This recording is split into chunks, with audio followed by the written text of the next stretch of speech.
Hello and welcome to Fully Charged. This week coming from a battery-powered train, which I, yours truly, is going to drive. Dead man's handle. Moving off. And now one.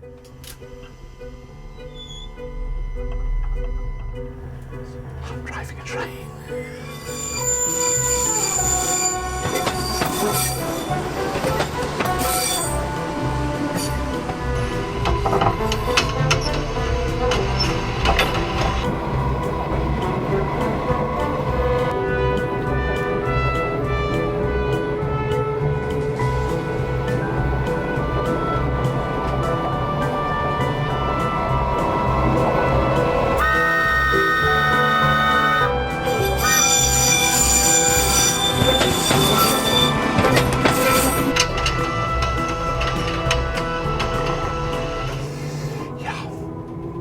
All in a day's work. I can't believe I'm allowed to do this. Feel the force. Oh my God. This is terrifying. I'm backing off a bit. I'm just letting it roll now. I'm getting a bit of regen. Ooh.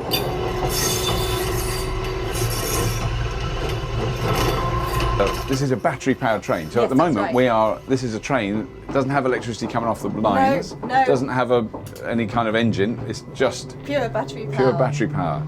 Yes. And it's accelerating at a fairly good rate. So is this an experiment? This is a kind of development vehicle. This isn't a finished No, absolutely thing. not. No, we set up a few years ago to start building new modular trains. Right. And our aim was always to be able to provide trains to the industry using whichever power source suited them best. Right. And the way things have developed, it's our battery train that is now generating most interest. So this is it. This is a prototype that we're rushing through to production to be able to put out on the main line. And so the idea then is you can use this train on essentially any track.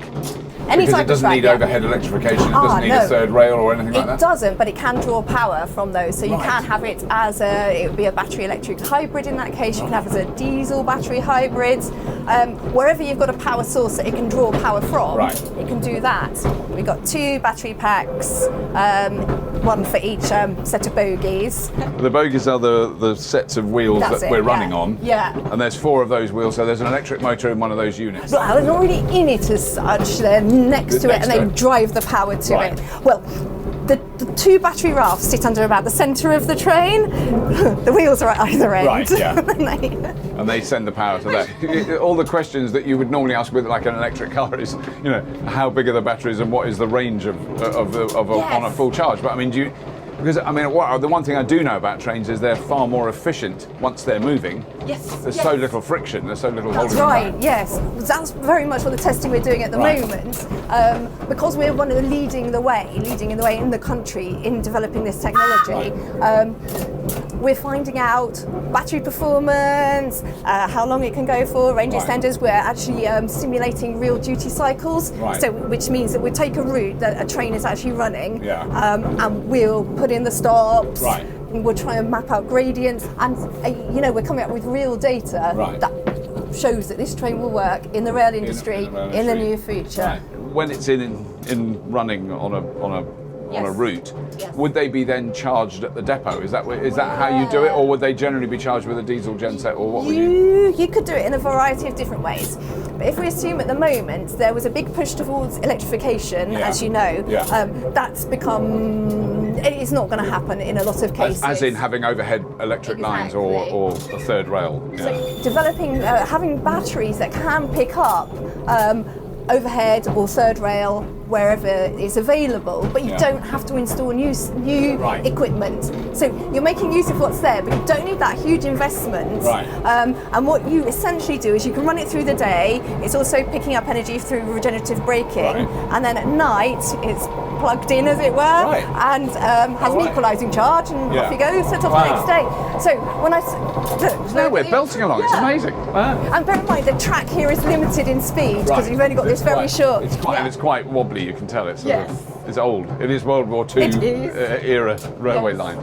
Is one of the reasons that you've adopted battery packs on these trains because the technology has developed enough to make it economically and technically viable?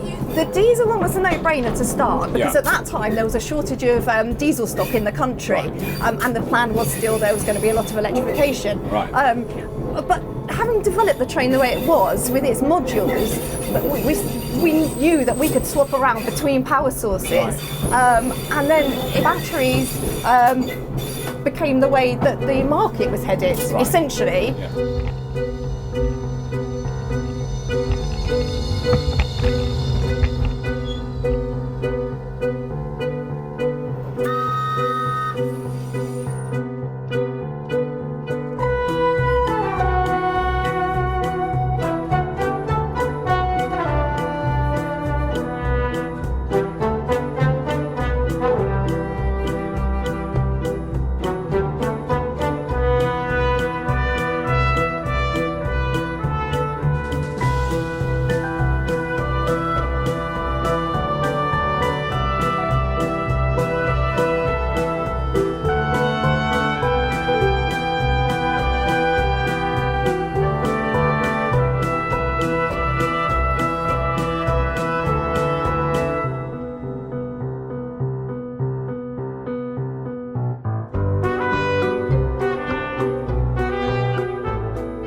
So Dave, we've just had a ride round the track in this train, which is very impressive. And I know this is kind of a development rolling stock, isn't it? It's not the absolutely. This is a moving test bed, really. Right. This one. But then so the batteries that were powering us along are in that box.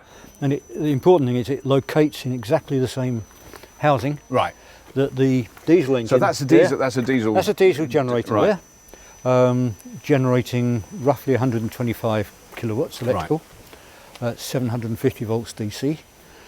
This battery pack fits in exactly the same place, and on the production train connects electrically to exactly the same bit of equipment. Right. But it's got roughly 90 kilowatt hours worth of batteries. Right. Capable of delivering roughly 180 kilowatts of power. So actually the power we can draw from here is more than we can from the diesel engine. Right, but that's interesting. Otherwise, they're equivalent. Yeah. This is a lithium phosphate ion battery, right? Which is a good, we call it energy dense battery. So it's for its weight and size, it holds a lot of energy. Right. And in this configuration, it's the type of battery we need. There are alternatives. For example, lithium titanate, which is capable of generally faster charging, right, but hasn't got the same energy capacity for the size and weight. Yeah. So it's horses for courses, but at the moment, for our purpose and for what this is designed for, this is quite a suitable battery. Right. And I mean, it's presumably got something to do with economics, because well, it has, because of the automotive industry. A huge amount of money has been spent in the last 10, 15 years on developing battery technology, and this is one of the results. Right. So whereas, I mean, electric trains aren't new. No. Battery trains aren't new. They've been running. That's what I was going to say. I mean, I've heard of it, but probably 1920, I think, was the first one. Yeah. But that was obviously running with lead acid batteries and things like that, which have got their own advantages and disadvantages. Yeah. These batteries are inherently safe. Right. Safety is very important on railways. Yeah. So now we've got batteries. These can be crushed. They can have steel spikes driven through them. And they're still fine. Nothing happens. Yeah. It just doesn't work very well. Right. Yes. Yes. But there's nothing. No, there's no safety risk with it at all.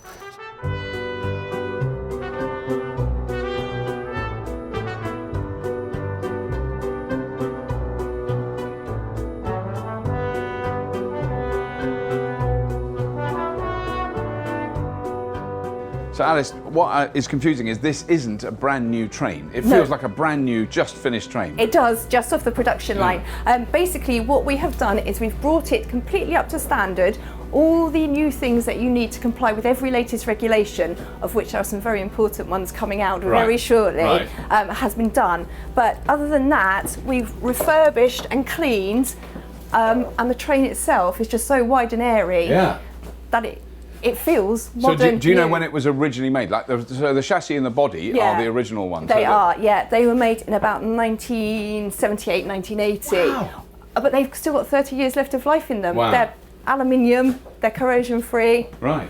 This particular carriage we've laid out in a new way to show what would be feasible. Right. Many people now expect to see these kind of Yes. seats. Called airline seats. Right. Nowhere near as comfy as the old ones, Right. but it just shows you can fit this in. Yes. You've got all the passenger information systems, CCTV. You've got your adverts up there. That's right. Fantastic. And USB USB chargers. right. Oh man, I mean that is amazing. But it just, you know, you've really got to look hard to see why isn't this brand new. But then those windows I recognise as being a bit of an older style. That's right. Yeah. The opening windows, but it really looks. So you've refurbished it, so it's not just the batteries or the drivetrain, but presumably you've also done up all the bogies and the running gear That's underneath. right, That's all yes, because that yeah. all looks brand new from outside. So it really does look like it. But the savings in. It's energy, From every isn't aspect, it? yeah, the energy that and would the go in to make all waste. that steel and all that, yeah. The waste would be phenomenal. Yeah, So yeah. this train starts its life nigh on carbon neutral. Right, yeah, because it's done so much already. Done everything, yeah.